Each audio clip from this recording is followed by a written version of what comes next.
कहानी की शुरुआत में हमें एक फैमिली को दिखाया जाता है जो हंसी खुशी अपनी जिंदगी गुजार रहे होते हैं, लेकिन उन्हें पता नहीं था कि कुछ ही मिनट बाद उनके साथ कुछ ऐसा होने वाला है जिसके बारे में सोचने से भी डर लगता है। जब पति पत्नी अपने बातचीत में मसरूफ थे, तभी अचानक उन्हें बाहर से लोगों की चीखने चिल्लाने की आवाजें सुनाई देने लगती हैं। जब वो दोनों घर से बाहर निकले तो उन्होंने देखा कि बाहर लोगों के बीच हलचल मची हुई है। लोग अपने अपने घरों को छोड़कर भाग रहे थे, जैसे कुछ बड़ा होने जा रहा हो। जेसन और बेथ ने देखा कि हमारे पड़ोसी भी घबराए हुए जल्दी जल्दी अपना घर खाली कर रहे हैं। जेसन ने पड़ोसी से पूछा कि आखिर वजह क्या है, तुम लोग क्यों घर छोड़कर जा रहे हो?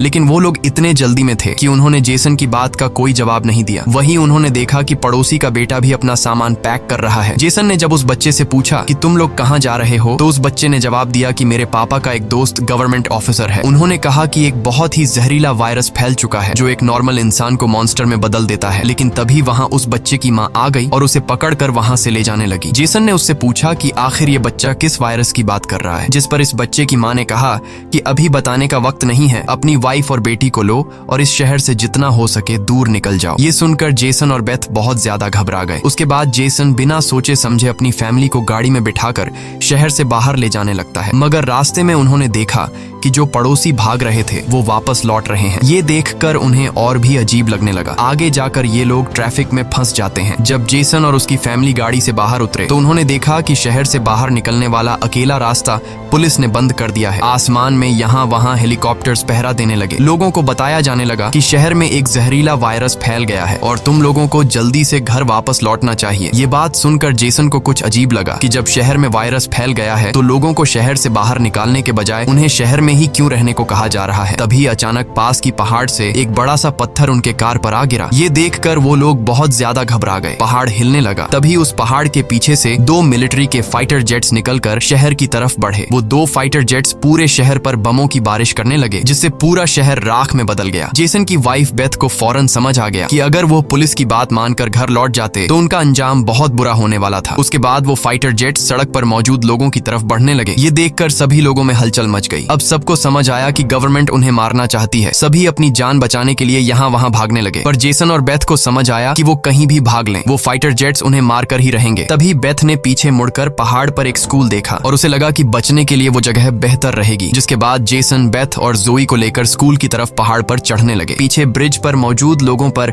फाइटर जेट्स बम गिराने लगे। ये तीनों तेजी से दौड़ते हुए स्कूल तक पहुंच जाते हैं और खुशकिस्मती से वहां उन्हें एक टनल मिल जाता है और बम धमाके से कुछ ही सेकंड पहले वो जल्दी से उस टनल में घुस जाते हैं। जैसे ही बंकर का दरवाजा बंद हुआ, ऊपर एक जोरदार धमाका हुआ, लेकिन खुशकिस्मती से ये लोग बंकर के नीचे थे और इनकी जान बच गई। मगर इनके लिए हैरानी की बात ये थी कि आखिर ये कौन सा वायरस था कि गवर्नमेंट को शहर के सभी लोगों को मारना पड़ा। वो लोग कुछ भी नहीं समझ पा रहे थे। बस उन्हें ये पता चल चुका था कि अगर जिंदा रहना है तो चुपचाप बंकर में जिंदगी गुजारो। लेकिन इनके लिए परेशानी की बात ये थी कि आखिर ये लोग यहाँ कब तक जिंदगी गुजारेंगे और उन्हें पेट भरने के लिए खाने पीने का क्या करना होगा। अच्छी बात ये थी कि वहाँ ढेर सारा एक्सपायरी खाना रखा हुआ था जो 3 लोगों के लिए काफी लंबे समय तक चल सकता था। जेसन की वाइफ बेथ बहुत ज्यादा परेशान थी। वह अपनी बेटी जोई के बारे में सोचने लगती है कि अगर ये बीमार हो गई तब इसका क्या करेंगे। और बेथ दरवाजा बंद करते समय उसका हाथ भी लग गया था, जिसमें काफी गहरी चोट आई थी। वो दोनों इस बात को लेकर भी घबरा रहे थे कि कहीं इस जहरीले वायरस ने उनकी बॉडी पर भी अटैक न कर लिया हो। मगर अभी ये सोचने का वक्त नहीं था। उन्हें अब इस बंकर को सेफ बनाना था ताकि ऊपर बंकर का दरवाजा कोई खोल न सके। जेसन ने लोहे की जंजीर से बंकर का दरवाजा मजबूती से बंद कर दिया और तय किया कि अब उन्हें यहीं पर छिपकर जिंदगी गुजारनी है। लेकिन जमीन के नीचे रहने का जीवन आसान नहीं था। हर दिन वही एक जैसा खाना, पीने के लिए कीचड़ से भरा हुआ पानी और खाली समय में वह ताश खेलते। बाहर की दुनिया से उनका पूरी तरह से कनेक्शन कट चुका था। कई दिनों तक यहाँ रहने के बाद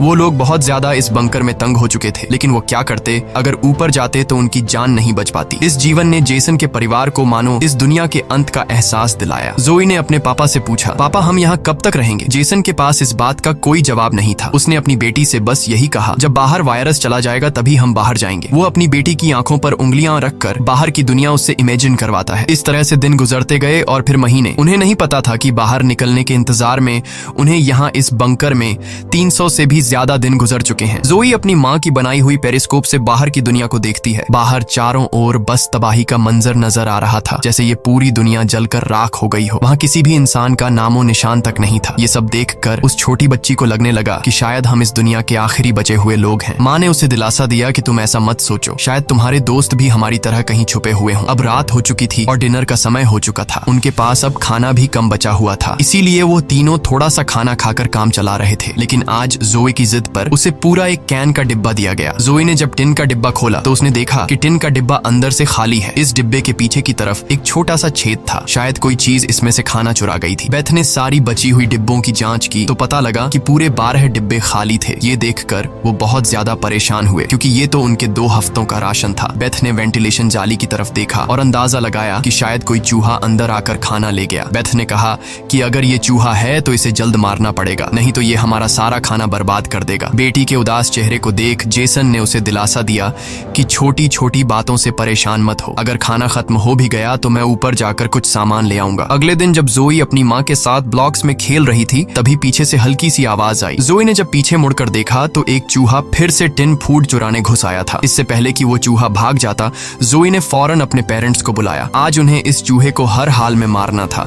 जेसन गुस्से में चाकू निकालकर उसे टुकड़े टुकड़े करने के लिए आगे बढ़ा, लेकिन वो छोटा सा चूहा बहुत तेज निकला। वो जेसन के वार से खुद को बचाते हुए निकल भागा और टेबल पर रखी लालटीन को भी गिरा दिया। जैसे ही वो अपने बिल में घुसने वाला था तभी बेथ ने अचानक झपटा मारा और चूहे को मार दिया। वो सब चूहे को मारने की खुशी मना रहे थे कि दूसरी तरफ लालटीन के गिरने से धीरे धीरे आग बढ़ने लगी। जेसन दौड़कर उस लालटेन को बंद करने लगा, लेकिन वो लालटेन बहुत गर्म था, जिससे जेसन का हाथ जल गया और लालटीन का शीशा फटने पर पूरे टेबल में आग लग गई। बेथ ने पर्दा फाड़कर आग बुझाने की कोशिश की। जेसन ने नल से आधी बाल्टी पानी निकालकर उस आग पर डाला। जैसे तैसे करके उन दोनों ने उस आग को बुझा लिया, लेकिन खतरा अभी टला नहीं, बल्कि अब उनके लिए और भी मुश्किल बढ़ने वाली थी, क्योंकि आग तो वो लोग बुझा चुके थे, मगर आग से निकलने वाले धुएं ने पूरे बंकर को धुएं से भर दिया था और वह धुआं धीरे धीरे वेंटिलेशन जाली से ऊपर की तरफ निकल रहा था। ये देखकर वो सब घबरा गए, क्योंकि ये धुआं उनका वहां होने का ठिकाना जाहिर कर रहा था। अब सब लोग सांस रोककर बैठे थे। जेसन ने कहा कि शायद रात का अंधेरा धुएं को छुपा लेगा और किसी को हमारे ठिकाने के बारे में पता नहीं चल पाएगा। वो तीनों डर के साए में पूरी रात जागते रहे। अगली सुबह उन्होंने खुद के तसल्ली के लिए पेरिस्कोप से बाहर झांक कर देखा तो उनके पैरों तले जमीन खिसक गई। उन्होंने देखा कि बाहर तो पूरा धुएं का गुब्बार उठा हुआ था। ये देखकर उन लोगों की बेचैनी बढ़ने लगी। उन्हें पूरा यकीन हो गया था कि उनके ठिकाने का राज खुल चुका है। तभी बीत ने कहा कि अगर धुआं उठा है तो उस पास राख भी जमा हुआ होगा, जिसकी जांचबीन करते हुए हमारे ठिकाने का पता चल सकता है। इसीलिए अब हमें राख की सफाई करनी होगी। जिसके बाद पति पत्नी ने बाहर जाकर सफाई करने का फैसला किया। जाने से पहले जेसन ने अपनी बेटी जोए से कहा कि जोए, मुझे प्रॉमिस करो कि बाहर से चाहे तुम्हें आवाज आए या फिर कुछ भी हो जाए, बस तुम्हें बाहर नहीं निकलना है। बेटी से वादा लेने के बाद उन्होंने दरवाजे की जंजीर खोली, बाहर की आवाजों को ध्यान से सुना और जब यकीन हुआ कि बाहर कोई भी नहीं है तब दोनों ने मिलकर बंकर का दरवाजा खोला और बाहर निकल गए। अब उनकी बेटी अकेली अंदर रह गई। वो अपने पेरेंट्स का इंतजार कर रही थी, लेकिन बहुत देर तक इंतजार करने के बाद भी जब उसके माता पिता वापस नहीं आए तो उसने स्टूल पर चढ़कर दूरबीन से बाहर के हालात देखने लगी। जल्द ही उसने देखा कि उसके माता पिता बंकर के दरवाजे को छुपाने की कोशिश कर रहे थे, लेकिन तभी जोए ने कुछ ऐसा देखा जिससे उसकी सांसें गले में अटक गईं। उसने देखा कि दूर जंगल में एक काली परछाई तेजी से उनकी तरफ बढ़ रही है। बच्ची ने जोर से चिल्लाकर पापा को पीछे देखने को कहा, लेकिन दूरी बहुत ज्यादा थी। उसके माता पिता सुन ही नहीं पाए। घबराहट में बच्ची अपने डर को भूल गई और सीढ़ी पर चढ़कर बंकर से बाहर निकल आई। बाहर आते ही उसे एहसास हुआ कि उसके माता पिता अब वहां नहीं थे। बच्ची ने बेचैनी में जोर जोर से अपने माता पिता को पुकारना शुरू किया। तभी पीछे से अचानक उसका मुंह किसी ने दबोच लिया। ये कोई और नहीं बल्कि उसकी माँ थी। कुछ सेकंड्स बाद एक जंगली हिरण का झुंड तेजी से वहां से गुजरा। हालांकि वो तीनों बाल बाल बचे, लेकिन बीत का डर और ज्यादा बढ़ने लगा। इन हिरणों का इस तरह भागना जरूर किसी खतरनाक चीज से बचने की कोशिश थी। सबको खतरे का अंदाजा हुआ और वो तेजी से वापस बंकर की तरफ भागे और बंकर के अंदर घुस गए। जेसन ने लकड़ी की पट्टियों से बंकर का दरवाजा बंद किया और लोहे की जंजीर से उसे कसकर बांध लिया और सबको बिल्कुल खामोश रहने का कहा। तभी उन्होंने ऊपर से कदमों की धीमी आहट सुनी। ऐसा लग रहा था कि जैसे कोई बंकर के दरवाजे की तरफ आ रहा हो। वो कई मिनटों तक लगातार बंकर के ऊपर इधर उधर घूम रहा था। ये तीनों आहिस्ता कदमों से बंकर के दरवाजे से हटकर आगे की तरफ जाने लगे और शायद अब तक ऊपर जो भी था उसे भनक नहीं लगी थी कि नीचे बंकर में कोई है। डर के मारे जोए रोने लगी। बीत उसे चुप कराती है और कहती है कि अगर आवाज बाहर तक गई तो सब खत्म हो जाए। जाएगा। वो तीनों धीरे धीरे बंकर के दरवाजे से काफी आगे बढ़ चुके थे। वो बंकर के दरवाजे से इसलिए आगे बढ़ रहे थे कि अगर कोई ऊपर से बंकर का दरवाजा खोल भी दे तो नीचे उसे हम नजर नहीं आए। लेकिन तभी जोई ने जो गुड़िया हाथ में उठाई थी उसकी रस्सी एक स्क्रू में फंस गई। वह स्क्रू धीरे धीरे ढीला होने लगा। ये देखकर जेसन और बीत की सांसें अटक गई, क्योंकि वह रस्सी गुड़िया में लगी आवाज के स्विच से जुड़ी थी। इससे पहले कि वह कुछ कर पाते, वह स्क्रू एक झटके से निकल गया और उसी पल तेजी से गुड़िया के अंदर से आवाजें आने लगी। जेसन ने फौरन उस गुड़िया को चीर डाला और उसके अंदर स्पीकर को तोड़ दिया। लेकिन अब बहुत देर हो चुकी थी। ऊपर जो चीज उनका पीछा कर रही थी उससे उनकी भनक लग चुकी थी। अचानक ऊपर से जोर की टक्कर की आवाज आई और फिर भारी कदमों की गूंज सीधा बंकर के दरवाजे के ऊपर रुक गई। उसने आखिरकार उनका ठिकाना ढूंढ ही लिया और उसे खोलने की कोशिश करने लगा। वह बंकर के ढक्कन को जोर से धकेल रहा था और जंजीरों से बंद होने के बावजूद खतरा साफ महसूस हो रहा था और ऊपर के राक्षस को पता चल चुका था कि जरूर नीचे कोई मौजूद है। हालांकि वह दरवाजा मजबूत जंजीरों से बंद था, लेकिन उस चीज की भयानक ताकत के सामने वह जंजीरें एक एक करके टूटने लगी। यह देखकर जेसन को पता चल चुका था कि दरवाजा अब ज्यादा देर टिक नहीं पाएगा। इसलिए वो तेजी से अंदर भागा और वाटर पंप का पाइप उखाड़ने लगा। यहाँ बेथ ने भी हिम्मत दिखाई और सीढ़ी पर चढ़कर अपने शरीर का वजन इस्तेमाल करते हुए चैन को खींचकर दरवाजा बंद रखने की कोशिश करने लगी। लेकिन फिर भी लोहे का ढक्कन धीरे धीरे खुलने लगा। तभी उसी वक्त दरवाजे के ऊपर एक काला साया नजर आया, जिसकी आंखें एक बल्ब जैसी चमक रही थीं, जैसे उन तीनों की मौत ऊपर से उनको देख रही हो। जेसन ने बिना सोचे पाइप से उस पर हमला कर दिया, जिससे वो पीछे गिर पड़ा। जेसन ने जल्दी से वो पाइप दरवाजे में फंसाकर दरवाजे को बंद कर दिया और वो चीज वहां से भाग जाती है। लेकिन जेसन का शरीर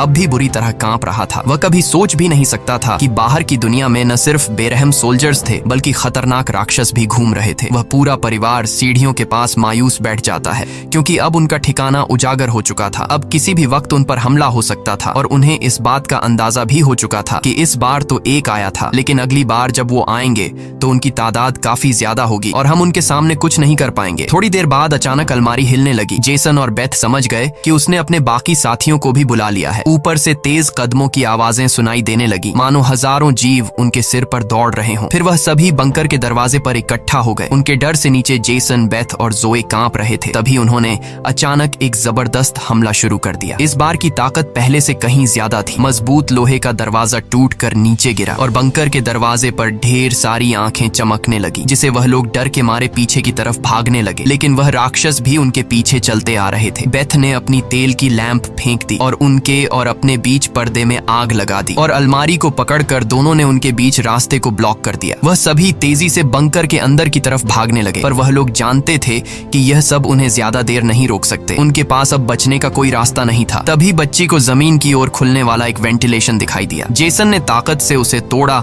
और पूरी जान लगाकर अपनी पत्नी और बेटी को बाहर की ओर धकेल दिया। लेकिन जब खुद बाहर निकलने की कोशिश की तो तंग जगह के कारण वह अटक गया। दूसरी तरफ राक्षस उसकी ओर बढ़ रहे थे। अब जैसे तैसे करके जेसन को यहाँ से निकलना था। उसे कोई दूसरा रास्ता नजर नहीं आया, इसलिए उसने अपने कंधे की हड्डी तोड़ डाली, जिससे वह दर्द से चीखने लगा। पर जल्दी से वह खुद को संभालकर वेंटिलेशन में घुस गया। बेथ बिना समय गवाए पूरी ताकत से जेसन को बाहर खींचने लगी। जेसन जैसे ही बाहर निकलने ही वाला था, तभी एक विशाल जीवी ने आकर जेसन के पैर को पकड़ लिया। जेसन समझ गया कि अब उसका बच पाना नामुमकिन है। अब भाग निकलने की कोई उम्मीद नहीं थी। जेसन ने अपनी पत्नी से आंखें मिलाते हुए कहा कि जो भी हो जाए जोए को कुछ नहीं होने देना, और अगले ही पल वह राक्षस उसे बंकर में खींच लेता है। लेकिन जेसन बंकर में राक्षस से डरने के बजाय उनसे कहता है कि आओ देखता हूँ तुम में कितना दम है। बेथ और जोए ने जब नीचे देखा तो बंकर में से तेज चीखने की आवाजें आ रही थीं। बेथ समझ गई कि उसका पति उन्हें भागने का समय देने के लिए लड़ रहा है। वह दर्द में भी अपनी बेटी को लेकर वहां से निकल पड़ी और राक्षस से बचते हुए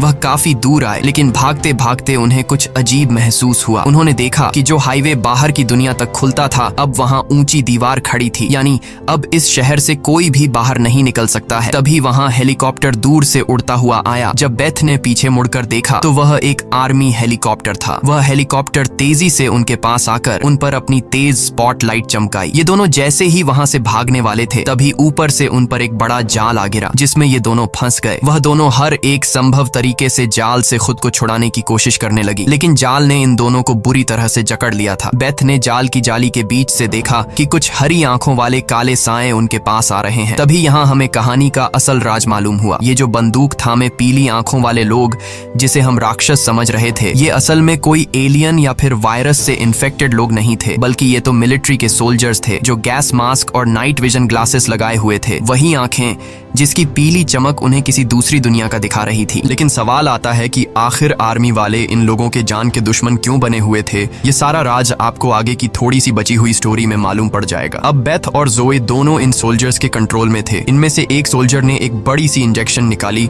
और दोनों के गले में बारी बारी से चुभा दी। जब इनके ब्लड को टेस्ट किया गया तो पता लगा कि ये दोनों भी जहरीले वायरस से इन्फेक्टेड हैं, जिसका मतलब कि ये दोनों इस धरती के लिए एक खतरा हैं, यानी अब इन्हें मार दिया जाएगा। असल में जब वायरस पहली बार फैला था तभी इस छोटे से शहर के कई लोग इसकी चपेट में आ चुके थे। ये वायरस हवा से फैलता था और ये वायरस एक इंसान से दूसरे इंसान को बहुत ही जल्दी लग जाता। इन्फेक्टेड लोग खुद भी नहीं जानते थे कि वो बीमार हैं और गवर्नमेंट के पास इस वायरस को रोकने का कोई एंटीडोट नहीं था। इन्फेक्टेड लोगों को मारने के अलावा गवर्नमेंट के पास दूसरा कोई रास्ता नहीं था। बेथ रो रो कर कहती है कि प्लीज मेरी बच्ची को जाने दो। जब बेथ ने देखा कि ये सोल्जर्स उसकी छोटी बेटी को भी नहीं छोड़ने वाले तो वो पूरी तरह गुस्से में आ गई। उसके चेहरे पर काले निशान उभरने लगे, लेकिन इससे पहले कि वो कुछ कर पाती एक सोल्जर की गर्दन से खून का फव्वारा फूट पड़ा। वो कोई और नहीं बल्कि मौत से लौट कर आया जेसन था। दरअसल बंकर में जेसन मरा नहीं बल्कि वहां वो खुद पर कंट्रोल खोकर वहां सभी सोल्जर्स को मार डाला। उस वक्त वो बहुत ज्यादा गुस्से में था। चेहरे पर काले निशान और आंखें गुस्से से लाल थीं और उसके जिस्म की ताकत कई गुना बढ़ चुकी थी